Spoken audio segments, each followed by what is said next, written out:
Regardez sur YouTube la vidéo « Je ne suis pas un homme, monsieur ». Non mais moi je suis ici, moi. Non mais attendez, les vieux réflexes sexistes... Je ne suis pas un homme, monsieur. Vous n'êtes pas un homme, Ah pardon. non, je ne sais pas ce qui vous fait dire que je suis un homme, mais je ne suis pas un homme. Votre apparence? Ah bon? Ah bah il faut pas confondre identité de genre et expression de genre, sinon on va déjà mal partir. Alors, expliquez-moi. Je suis non-binaire, donc ni masculin ni féminin, et je refuse qu'on me genre comme un homme. Comment vous définissez-vous? Comme non-binaire. Comme non-binaire? Oui. C'est à la fois drôle à mourir et triste à pleurer. L'invité nie à être un homme de race blanche. Il a pourtant les traits de l'espèce. Barbe, calvitie, teint clair. Mais il se débat comme un diable dans l'eau bénite. Qu'est-ce qui vous fait croire que je sois un homme? Débarrassez-vous des préjugés de votre perception subjective. Je suis non-binaire. Cette personne prétendait n'être ni homme, ni femme, ni même androgyne. Toutes ces catégories sont dépassées. Les LGBT sont déjà désuets parce que la définition de chacun de ces types est trop précise, trop rationnelle, encore trop fixée par la nature.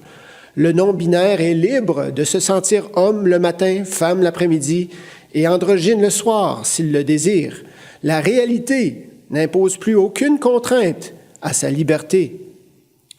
Comment une société peut-elle avoir neutralisé l'intelligence à ce point? L'une des clés d'explication se trouve dans le rayonnement de l'école de Francfort, qui a largement inspiré la contre-culture des années 1960. En 1920, les communistes avaient compris que la révolution ne s'étendrait pas au-delà de la Russie. Ils ont adopté une nouvelle stratégie. La révolution devait s'attaquer à la culture occidentale plutôt qu'aux États capitalistes. Il fallait pourrir les intelligences et les mœurs jusqu'à ce que l'Occident s'effondre de lui-même sans guerre ni révolution. Le stalinisme régnait en Russie, mais c'est le trotskisme que l'on répandrait à l'Ouest. Karl Marx avait eu cette intuition avant même de publier le manifeste du Parti communiste en 1846. Il faut, disait-il, critiquer tout ce qui existe.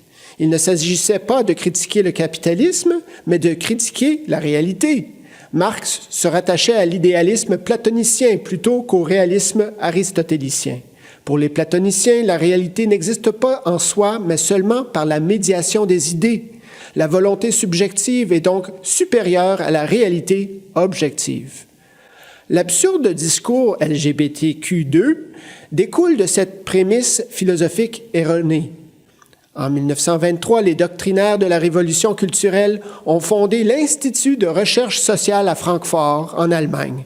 Leur théorie de la critique sapait tous les fondements de la civilisation et même de la science.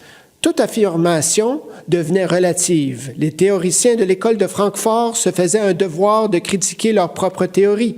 Les marxistes-léninistes classiques les qualifiaient de petits bourgeois décadents, mais ils appréciaient néanmoins leur travail de corruption intellectuelle de l'Occident.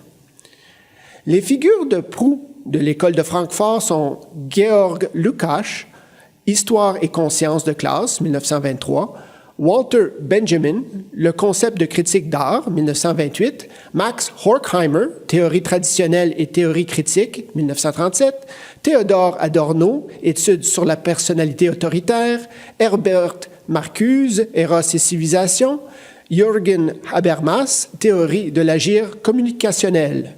Étant tous juifs, ils ont dû s'exiler aux États-Unis pour échapper au nazisme, mais ils reviendront à Francfort après la guerre. Leurs ouvrages sont rédigés dans un incompréhensible charabia freudo-marxiste qui n'a aucun intérêt et qui ne sert qu'à nourrir un nihilisme suicidaire.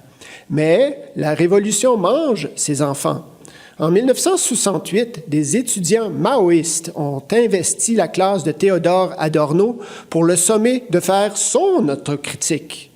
Le professeur demanda la police pour les expulser. Il rejoignait ainsi le camp des réactionnaires. Comme tous les révolutionnaires, Adorno critiquait l'autorité de Dieu et du prince, mais il ne tolérait pas que l'on ose porter atteinte à son autorité personnelle.